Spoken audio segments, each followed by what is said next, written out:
आप सभी लोगों का रामजीलाल क्लासेस में स्वागत है। बच्चों, हम लोग पिछले वीडियो में एल्डिहाइड और कीटोन के निर्माण की विधियों का अध्ययन कर रहे थे, तो उसी क्रम में बच्चों आगे बढ़ते हुए आज हम लोग एल्डिहाइड कीटोन के निर्माण की और जो विधियां बाकी हैं उन पर हम लोग चर्चा करेंगे। तो आज हम लोगों को पढ़ना है एल्डिहाइड और कीटोनों के निर्माण की विधियों में रोजनमुंड अपक्रिया। बच्चों, कौन सी अपक्रिया? रोजनमुंड अपक्रिया। आज बच्चों हम लोग पढ़ने आ रहे हैं रोजनमुंड अपक्रिया। रोजनमुंड अपक्रिया। बच्चों, रोजनमुंड रिएक्शन में क्या होता है कि इस विधि द्वारा हम लोग एल्डिहाइड का निर्माण करते हैं।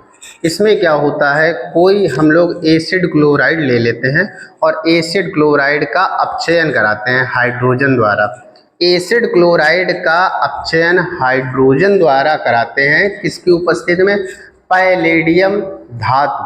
पैलेडियम धातु जो कि BaSO4 पर आधारित होगी तथा उबलती हुई जाइलिन की उपस्थिति में हम लोग क्या करते हैं, एसिड क्लोराइड का अपचयन कराते हैं।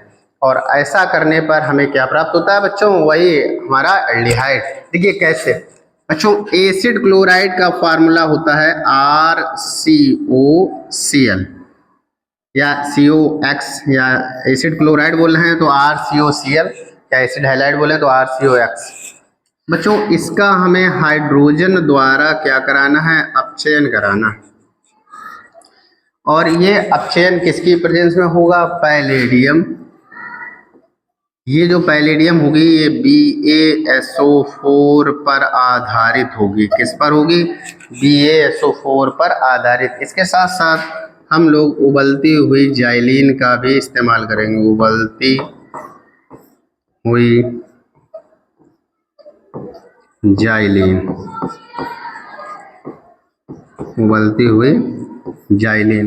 तो बच्चों, एसिड क्लोराइड का पैलेडियम BaSO4 पर आधारित तथा उबलती हुई जाइलिन की उपस्थिति में हाइड्रोजन द्वारा अपचयन कराने पर आप देखते हो आपको क्या मिलता है? एल्डिहाइड मिलता है। RCHO एल्डिहाइड मिलता है। अच्छा बच्चों, इस अपक्रिया में पूछ लिया जाता है देखिए पैलेडियम तो आपका उत्प्रेरक है, लेकिन इसके साथ में BaSO4 क्यों डाला जा रहा है? तो बच्चों ऐसा है कि इस अपक्रिया में एल्डिहाइड बन रहा है, और एल्डिहाइड के क्या कैसे बन रहा है? एल्डिहाइड बन रहा है एसिड क्लोराइड का अपचयन कराया जा रहा है तो एल्डिहाइड बन रहा है। और अगर यहाँ पर हमने पैलेडियम के साथ BaSO4 न डाला तो जो ये एल्डिहाइड बना, ये बच्चों अपचयन के लिए क्या होता है? अपचयन के लिए काफ़ी सेंसिटिव होता है, तो ये आगे फिर से अपचयित होकर अल्कोहल बना लेगा। तो इसलिए क्या होता है, इसलिए बच्चों करते क्या है कि यहाँ पर हम लोग इसके साथ में BaSO4 डाल देते हैं। BaSO4 क्या करता है? BaSO4 ऋणात्मक उत्प्रेरक का कार्य करता है। क्या करता है? ऋणात्मक उत्प्रेरक का कार्य करता है। मतलब कुल मिला के ऋणात्मक उत्प्रेरक क्या होते हैं? जो उत्प्रेरक की क्षमता को कम कर देते हैं। तो ये उत्प्रेरक की क्षमता को कम कर देगा, ये इसके लिए ऋणात्मक उत्प्रेरक का कार्य करता है। इसको ये ऋणात्मक बच्चों, ये जो होता है BaSO4, ये इसके लिए उत्प्रेरक विष का कार्य करता है। किसका काम करता है? PD के लिए किसका काम करता है? उत्प्रेरक विष का कार्य करता है। मतलब इसकी क्षमता को कम कर देता है ताकि हमें एसिड क्लोराइड से केवल एल्डिहाइड मिल पाए। आगे ये रिएक्शन को बढ़ाने से रोक देता है। तो ये किसका काम करता है? BaSO4 का। आप लोगों से पूछा जा सकता है कि रोजनमुंड अपक्रिया में BaSO4 का प्रयोग क्यों किया जाता है? तो आपको याद होना चाहिए कि रोजनमुंड अपक्रिया में BaSO4 का कार्य होता है पैलेडियम की क्रियाशीलता को कम करने के लिए इसका प्रयोग किया जाता है। ये पैलेडियम के लिए उत्प्रेरक विष का कार्य करता है। तो बच्चों, इस मेथड से आप केवल और केवल एल्डिहाइड बना सकते हो। क्या बना सकते हो? ये जो मेथड है केवल और केवल एल्डिहाइडों के लिए है। एक बार फिर से हम लोग बात कर लेते हैं कैसे बनाएंगे। एसिड क्लोराइड का अपचयन पैलेडियम BaSO4 पर आधारित तथा उबलती हुई जाइलीन से कराने पर एल्डिहाइड प्राप्त होता है। अब बच्चों इसी क्रम में आगे बढ़ते हुए हम लोग अपनी नेक्स्ट विधि पढ़ने जा रहे हैं और उसका नाम है स्टीफन अपक्रिया।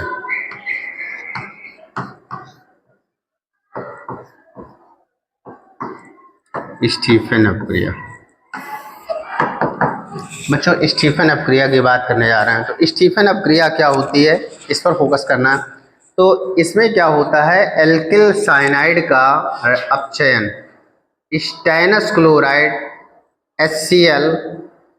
क्लोराइड और HCl के थ्रू कराते हैं, जिससे हमें क्या मिलता है, एल्डिहाइड मिलता है। तो स्टेनस क्लोराइड से अपचयन होगा एल्किल साइनाइड का। स्टीफन अपक्रिया में एल्किल साइनाइड का अपचयन किससे होगा बच्चों, स्टेनस क्लोराइड से होगा और हाइड्रोक्लोरिक एसिड के थ्रू होता है। आइए चलिए देखते हैं इसकी रिएक्शन देखते हैं। देखिए फर्स्ट ऑफ ऑल क्या होगा, स्टेनस क्लोराइड यानी SnCl2 रिएक्ट विद HCl, मतलब सबसे पहले क्या होगा, स्टेनस क्लोराइड HCl से अवक्रिया करेगा और अवक्रिया करके स्टेनिक क्लोराइड बनाएगा, SnCl4 बनाएगा और यहाँ से नवजात हाइड्रोजन को रिलीज करेगा। यहाँ से प्राप्त हुई नवजात हाइड्रोजन क्या करती है, एल्किल साइनाइड से रिएक्शन करती है, एल्किल साइनाइड का रिडक्शन कर देती है। एल्किल साइनाइड का बच्चों फार्मूला ये होता है, इससे ये दोनों हाइड्रोजन रिएक्ट करेंगे और रिएक्ट करके बनाएंगे RCH डबल बॉन्ड NH, ये फॉर्म करेंगे। एल्डमिन इसको बोलते हैं, क्या बोलते हैं, एल्डमिन बोलते हैं। अब ये जो एल्डमिन बना है, इस एल्डमिन की रिएक्शन, ये जो बच्चों एल्डमिन बना है, इस एल्डमिन की रिएक्शन हम लोग कराते हैं, किससे कराते हैं, HCl से कराते हैं। तो चलिए लिखते हैं RCH डबल बॉन्ड NH, इसकी रिएक्शन कराते हैं हम लोग HCl से। तो हम HCl से कराएंगे तो देखेंगे पूरा ऐड हो जाएगा और बन जाएगा RCH double bond NH into HCl, ये बन जाएगा। तो एल्डमिन हाइड्रोजन क्लोराइड बना, क्या बना, एल्डमिन हाइड्रोजन क्लोराइड बना। अब एल्डमिन हाइड्रोजन क्लोराइड को फिर से अगेन हम लिखते हैं RCH double bond NH into HCl। अब इसकी रिएक्शन हमें करानी है बच्चों H2O से। किससे रिएक्शन करानी है, H2O से। ऐसा कराने पर हम लोग देखेंगे कि यहाँ से RCHO मिल जाएगा और NH4Cl यहाँ से निकल जाएगा। क्या निकल जाएगा बच्चों, NH4Cl यहाँ से निकल जाएगा और मिल जाएगा आपको RCHO और निकल क्या गया बच्चों, NH4Cl। तो आप लोग देख रहे हो कि स्टीफन रिएक्शन द्वारा हम लोगों ने एल्किल साइनाइड से, ये बच्चों है एल्किल साइनाइड,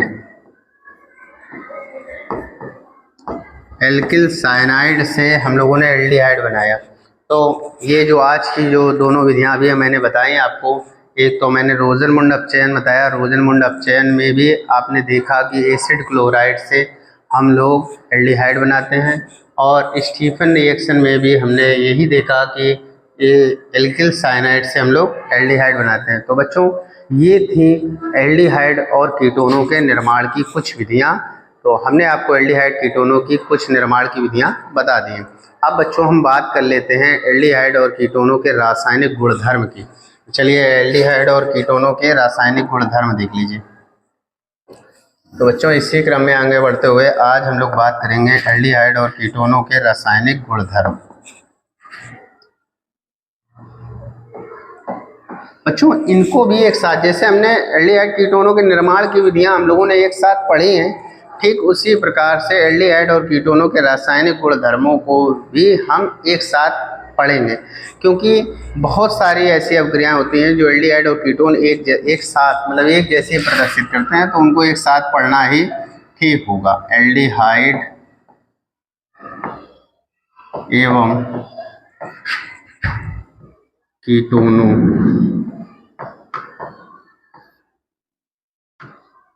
के रासायनिक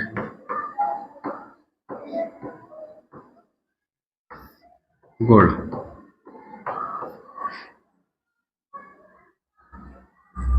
एल्डिहाइड कीटोनों के रासायनिक गुण। क्या है, क्यों नहीं चल रहा?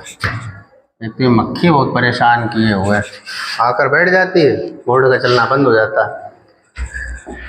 डिजिटल बोर्ड में यही तो दिक्कत है, कोई मक्खी मच्छर आकर बैठ जाता है तो बोर्ड चलना बंद हो जाता है। चलिए अच्छा देखिए बच्चों, हम लोग एल्डिहाइड और कीटोनों के रासायनिक गुणों को एक काम करते हैं, हम 3 अलग अलग भागों में बांट देते हैं ताकि आपको पढ़ने में सुविधा रहे। तो बच्चों एल्डिहाइड कीटोनों के रासायनिक गुणों को हमने 3 भागों में बांटा। कितने भागों में बांटा? 3 भागों में। पहला भाग है इसमें, पहले भाग में हम लोग पढ़ेंगे एल्डिहाइड। पहले भाग में हम लोग क्या पढ़ेंगे? एल्डिहाइड एवं कीटोनों की समान अभिक्रियाएं। समान अभिक्रियाएं मतलब इसमें हम लोग उन अभिक्रियाओं को पढ़ेंगे जिनसे एल्डिहाइड भी अभिक्रिया कर लेता है और कीटोन भी अभिक्रिया कर लेता है, और एल्डिहाइड उनसे अभिक्रिया करके जिस टाइप का प्रोडक्ट बनाता है ठीक उसी प्रकार से कीटोन भी अभिक्रिया करके उसी प्रकार का प्रोडक्ट बनाता है। तो ऐसे अभिक्रियाओं को हम लोग इसके अंतर्गत पढ़ेंगे। इसके बाद में हम लोग सेकंड नंबर पर पढ़ेंगे केवल एल्डिहाइडों की अभिक्रियाएं। केवल एल्डिहाइडों की अभिक्रियाएं। केवल एल्डिहाइडों की अभिक्रियाएं। केवल एल्डिहाइडों की अभिक्रियाएं। सेकंड नंबर पर हम लोग वे अभिक्रियाएं पढ़ेंगे जो केवल एल्डिहाइड तो करता हो परंतु वे अभिक्रियाएं कीटोन प्रदर्शित ना करता हो। तो ऐसी अभिक्रियाओं को हम लोग इसके अंतर्गत पढ़ेंगे। और थर्ड नंबर पर है केवल कीटोनों की अभिक्रियाएं। केवल कीटोनों की अभिक्रियाएं।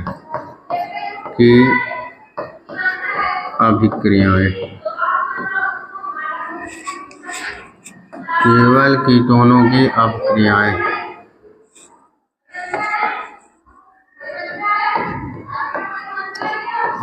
केवल कीटोनों की अभिक्रियाएं। बच्चों जरा ध्यान देना। हाँ, तो हम लोगों ने क्या किया, एल्डिहाइड और कीटोनों के जो रासायनिक गुण थे उनको हमने 3 अलग अलग पार्टों में डिवाइड कर दिया।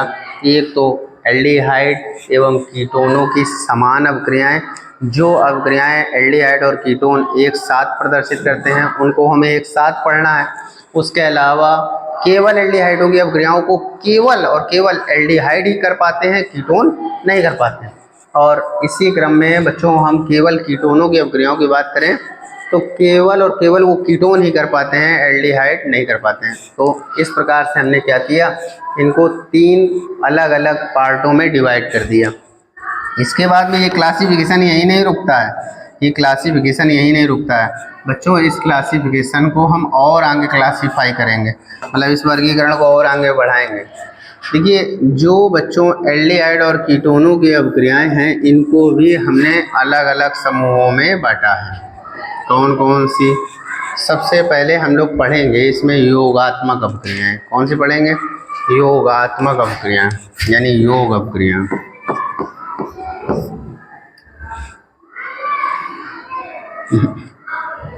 योग अभिक्रियाओं को उसके अंदर ले जाएंगे। पहले हम लोग पढ़ेंगे इसमें कार्बोनिल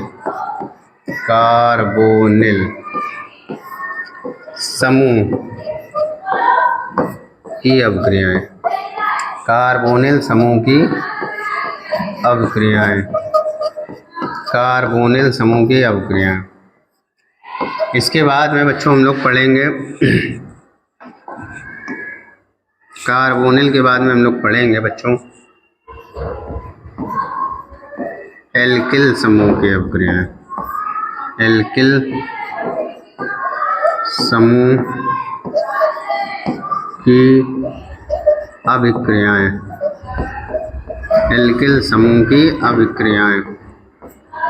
और एल्किल के बाद में बच्चों हम लोगों को पढ़ना होगा एल्किल और कार्बोनिल, कार्बोनिल समूह की अभिक्रियाएं।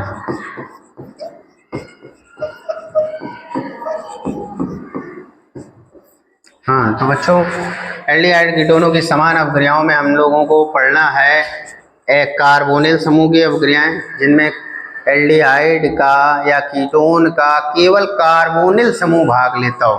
कार्बोनिल समूह मतलब CO समूह भाग लेता हो, वे अभिक्रियाएं पढ़ने। और फिर हम लोग पढ़ेंगे एल्किल समूह, मतलब जो इसमें वो प्रेजेंट कार्बन होता है R, वो भाग ले, तो ऐसी अभिक्रियाओं को एल्किल समूह की अभिक्रिया कहते हैं। और एल्किल कार्बोनिल में मतलब एल्किल भी भाग लेगा और कार्बोनिल भी भाग लेगा, तो इसमें वो अभिक्रियाएं पढ़नी। तो इसके आगे भी बच्चों इसका और एक वर्गीकरण इसके आगे और हम करेंगे इसका। बच्चों जो कार्बोनिल समूह की अभिक्रियाएं हैं इनको बांटा गया है, किसमें किसमें बांटा गया है ध्यान देना। सबसे पहले हम लोग पढ़ेंगे योग अभिक्रियाएं। कौन सी पढ़ेंगे? योग अभिक्रियाएं। योगात्मक अभिक्रियाओं को हम लोग योग अभिक्रिया कहेंगे। योग अभिक्रियाएं कौन सी पढ़ेंगे? योग अभिक्रियाएं। योग के बाद में नंबर 2 पर हम लोगों को पढ़ना है विस्थापन अभिक्रिया। विस्थापन अभिक्रिया, विस्थापन अभिक्रिया। विस्थापन के बाद में बच्चों हम लोगों को पढ़ना है अपचयन अभिक्रिया। कौन सी? इसके बाद में हम लोगों को पढ़ना है अपचयन, अपचयन अभिक्रियाएं। और अपचयन के बाद में हम लोगों को ऑक्सीकरण, ऑक्सीकरण अभिक्रियाओं के विषय में पढ़ना है। अब इसमें अगर हम बात कर लें योग अभिक्रियाओं में तो किन से योग पढ़ना है, आओ चलो इसमें भी देख लेते हैं। वो फिर ज़्यादा हो जाएगा, चलो ठीक है, वर्गीकरण में इतना ही, फिर इनको हम अलग से एक एक करके आपको पढ़ाएंगे। तो बच्चों ये इसको हम ऐसा कर दे रहे हैं ताकि आप लोग इसका स्क्रीनशॉट ले लीजिए। आगे क्लासिफिकेशन हम आगे करते रहेंगे, क्योंकि फिर एक साथ हो जाता है तो फिर बच्चे घबराने लगते हैं, इसीलिए इतना क्लासिफिकेशन अभी हमने कर दिया है। आगे की चर्चाएं बाद में करेंगे। इसका स्क्रीनशॉट ले लीजिए। हाँ तो बच्चों अब हम लोग स्क्रीनशॉट आप लोगों ने ले लिया होगा, तो अब इसके आगे देखते हैं बच्चों। अब इसके आगे हम लोग देखेंगे योग अभिक्रियाएं। सबसे पहले हम लोग कौन सी अभिक्रियाएं पढ़ने जा रहे हैं, आओ एक बार देख लेते हैं कौन सी अभिक्रियाएं पढ़ने जा रहे हैं। देखो सबसे पहले हम लोग पढ़ेंगे एल्डिहाइड और कीटोनों की समान अभिक्रियाओं, उनमें कार्बोनिल समूह की अभिक्रियाएं। कार्बोनिल समूह की अभिक्रियाओं में योग अभिक्रियाएं। कार्बोनिल समूह की अभिक्रियाओं में कौन सी? योग अभिक्रियाएं। तो हम लोग अब पढ़ने जा रहे हैं बच्चों योग अभिक्रियाएं। कौन सी अभिक्रियाएं बच्चों? योग अभिक्रियाएं। देख लीजिए यहाँ लिखे दे रहे हैं योग अभिक्रियाएं।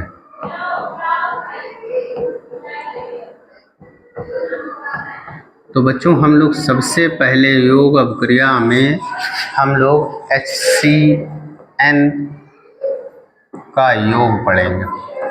किसका करेंगे? HCN का योग।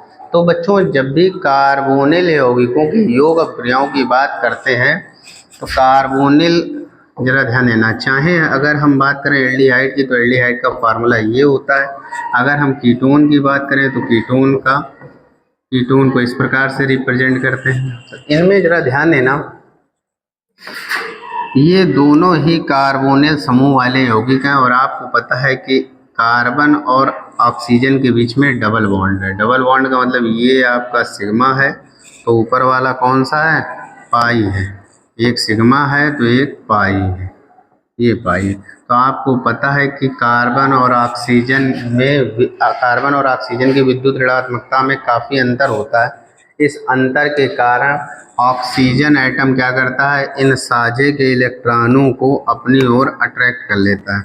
इन साझे के इलेक्ट्रॉनों को क्या करता है, अपनी ओर खींच लेता है।